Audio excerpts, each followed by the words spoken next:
আসসালামু আলাইকুম সুপ্রিয় দর্শক, welcome back to my channel home style cooking. I hope সকলে ভালো আছেন। আমি আজকে নিয়ে এসেছি অনেক পুরাতন একটা রেসিপি, আমার আম্মু দাদিমাদের রেসিপি। তো এখানে ছোট ছোট তেলাপিয়া মাছ 1 কেজি পরিমাণ হাত ঘষে ঝোল করে নেব। এখানে মাছগুলো পরিষ্কার করে কুটে রেখেছি, লেবু মিক্সড করে আবারও ধুয়ে নিয়েছি। তো এখানে পরিমাণ মতো হলুদ, লঙ্কা, জিরে, ধনিয়া আর লবণ অ্যাড করছি।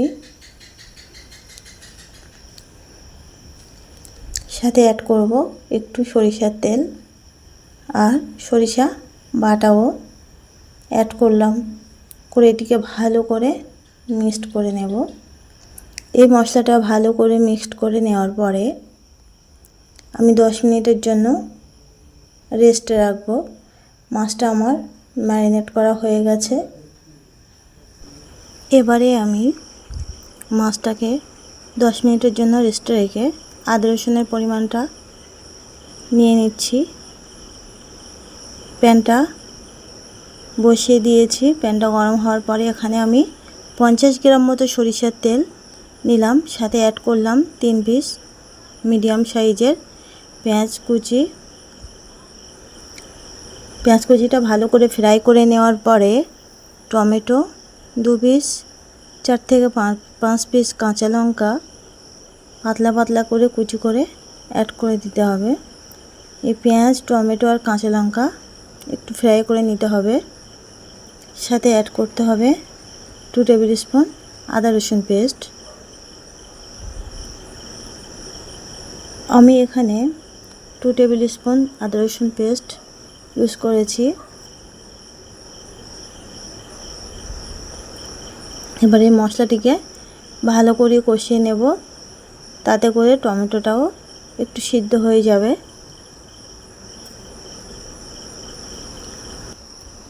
এই রেসিপিটা আপনারা বাড়িতে ট্রাই করে দেখতে পারেন, খুবই সুস্বাদু লাগে, আগেকার রান্না, তাই আমি আপনাদের সঙ্গে শেয়ার করলাম। মশলাটা আমার প্রায় কষানো হয়ে গেছে। দেখুন ঠিক এই সময় আমি মাছটিকে অ্যাড করব।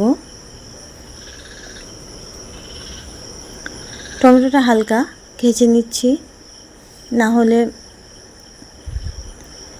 অসময়ে টমেটো সিদ্ধ হতে চায় না। তো আমি আবারও হালকা জল দিয়ে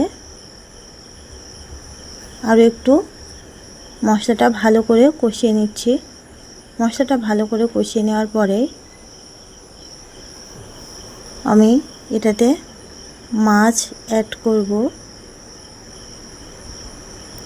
এই পর্যন্ত যদি আমার রেসিপি ভালো লেগে থাকে অবশ্যই সাবস্ক্রাইব করবেন, লাইক, কমেন্ট অ্যান্ড শেয়ার করবেন। আর মাছটিকে অ্যাড করা হয়ে গেছে। দেখুন এই মাছটিতে এবারে পরিমাণ মতো জল দিয়ে ঢাকনা দিয়ে ভালো করে ফুটিয়ে নিতে হবে 10 থেকে 15 মিনিট, তাহলে আপনার রান্না রেডি। তো আমি আলতো করে নেড়ে চেড়ে ঢাকনা দিয়ে ঢেকে দেব আর 15 মিনিটের জন্য ফুটতে দেব। আজকের এই রেসিপিটা দারুণ টেস্টি হয়েছিল খেতে। আপনারা চাইলে একবার ট্রাই করে দেখতে পারেন। তো আপনারা আমার রান্না প্রায় শেষ পর্যায়েই চলে এসছে।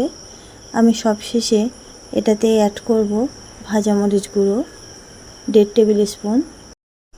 ভাজা মরিচ গুঁড়োটা অপশানাল, আপনারা চাইলে এখানে ধনেপাতাও ইউজ করতে পারেন, বাট এই সময় ধনেপাতাটা অত পাওয়া যায় না, তাই আমি অ্যাড করিনি, ছিলই না আসলে বাড়িতে। তো আমার রান্নাটা শেষ পর্যায়েই চলে এসছে। দেখুন আর একটু ওয়েট করব। তো আজকের ভিডিও এই পর্যন্তই। সকলে ভালো থাকবেন, সুস্থ থাকবেন। আল্লাহ হাফেজ।